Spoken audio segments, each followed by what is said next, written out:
Pierre-Louis Coste, le nouveau maître de la spécialité. Le Landais de Cabreton, licencié à Arcachon, vient à 26 ans de remporter son deuxième titre de champion du monde de bodyboard 5 ans après sa première couronne. La coupe a une autre saveur. C'était plus un exploit, je vais dire, en 2011. Alors que tandis que cette année, vraiment, j'ai mis toutes les chances de mon côté. J'ai travaillé beaucoup plus dur, je me suis entraîné beaucoup plus. J'ai vraiment, essayé de récupérer ce titre qui m'a échappé les 2 dernières années en terminant de deuxième.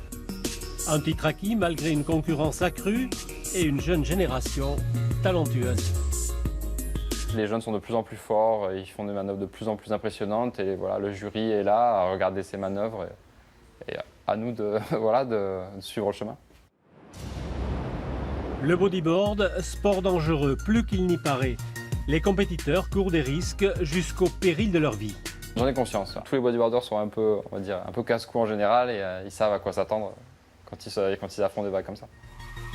Dans l'ombre du surf, future discipline olympique, le bodyboard s'affirme dans la lignée des grands sports de glisse. Pierre-Louis Coste parvient même à vivre de sa passion. Quelque chose de très difficile encore dans le milieu du bodyboard. Ça commence un peu à changer, mais je me sens privilégié de pouvoir vraiment...